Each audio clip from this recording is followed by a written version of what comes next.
Good evening, Lancer Nation. Welcome to the first ever episode of Lancer Late Night.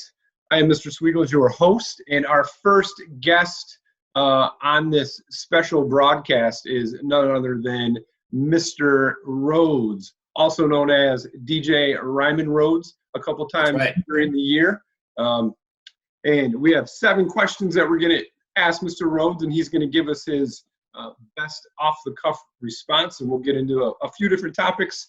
Some of the questions will be serious, some of them will be silly, but we're going to get started. So, Mr. Rhodes, this week's P2 character strength was appreciation of beauty and excellence. So, what's a way that in your own personal life, something that brings you awe or something that you appreciate about either the beauty of something or just the sustained excellence of something? Wow, great question. Well, the first thing that I see when it comes to beauty is sometimes beauty comes in different packages. So, for example, something that brings me a lot of awe is how my kids can destroy a house in a very short amount of time. Mrs. Rhodes and myself go to great lengths to clean up the house and make sure that everything is tidy in order. But that means nothing to our 2 children. Mm-hmm. So oftentimes I'll look out and be inspired by, wow, it's pretty amazing how fast they can do it, how fast they can tear apart the house.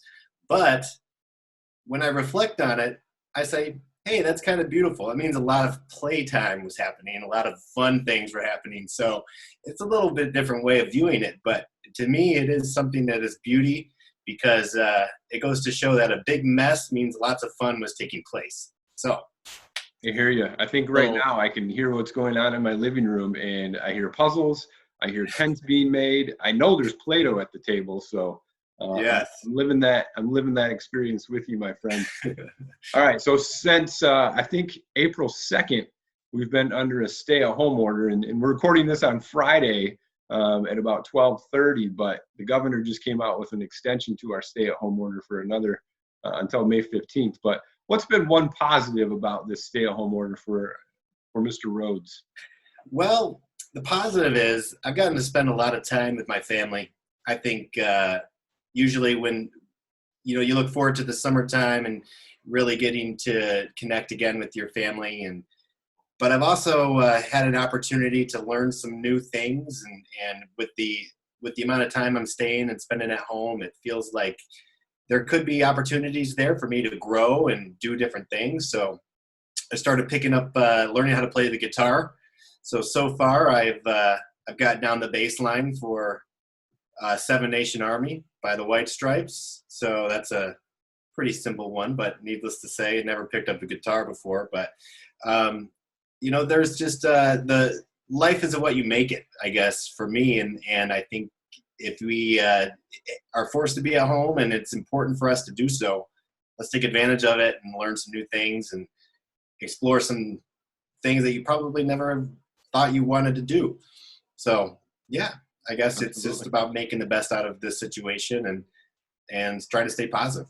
Yeah, absolutely. I think that's what Dylan Clem was trying to get across to our students earlier in the year when we talked about you can't control the event, but you can control your response, and then that's gonna ultimately dictate the outcome. So I appreciate your positive mindset about that. And it's funny you mentioned Seven Nation Army. That's a staple on my running playlist.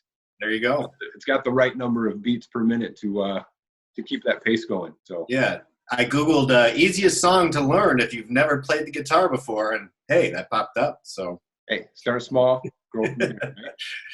All right, Mr. Rhodes. So you are a middle school teacher. Amen. And I don't know if you can think as far back. You're a little younger than I am, but what kind of kid were you as a middle schooler, Mr. Rhodes? Well, like many middle schoolers, I was growing. It was life in the middle is an interesting time for all of us.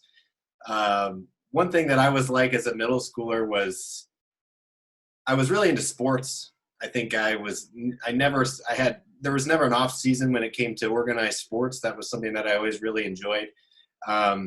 I remember that the big cool thing to have was CD player Walkmans. So it was all about who could have the coolest Walkman and have the coolest CDs in your locker. I think Dr. Dre came out with an album that I won't mention the title of, but it was something that I remember being like, you had to have it to be cool. So I think as a middle schooler, it was always a goal to be the coolest kid on the block for me. However, in hindsight, I recognize that probably wasn't the best way of viewing things, because I wasn't trying to be too much like somebody else and not really focusing on who I wanted to be myself. But needless to say, middle school was a growing period for me. But it was something that I look back on fondly because, it was a time of growth and a time of interesting socialization, if you will. So that's basically how I handled middle school myself. So I heard you mention CDs, and you were a teenager in the '90s for a period of time. Were you a Columbia House CD member? Penny? Harmony House. Harmony House. Yeah. So it was all about figuring out who could get the coolest ones and the newest thing. You call me DJ Ryman Rhodes. Maybe that's kind of where my love of rap and hip hop started, was in like 6th, 7th, 8th grade, because Bone Thugs and Harmony was big for me. Dr. Dre, getting back to the old school stuff, man. It was it was an interesting time, to say the least, in Metro Detroit. I think I lied to my mom one time that in order to get her to purchase me a Bone Thugs and Harmony CD. Yeah. Needless to say, we didn't put that in the CD player in the minivan. Yep. Oh, good times. All right, Mr. Rhodes. Easy, quick question. Coke or Pepsi?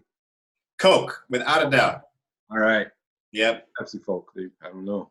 Yeah. There's something about Coke that just reminds me of summertime. A nice cold Coke, man, can't be beat. It's good stuff. All right, Mr. Rhodes. We can't go a lot of places to eat to sit down anyway.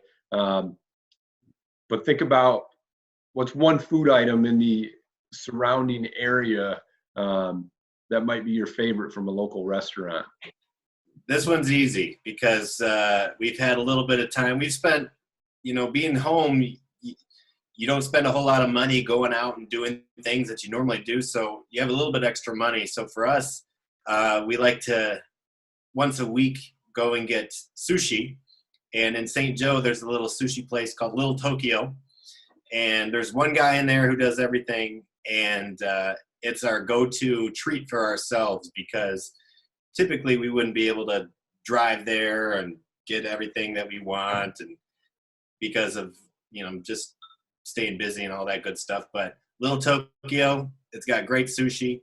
And we've introduced Rosie to it as well. And she'll eat a California roll and tear it apart and enjoy it. And Gino doesn't care at all. He's one. So he just kind of eats whatever we put in front of him. So anyway, Little Tokyo, highly recommended. All right, Mr. Rhodes. Now we're in middle school, so 6, 7, 8. But maybe share with us where you spent the majority of your time or all of your time as a K-12 student, and who might have been one of your most impactful educators that you had during that time.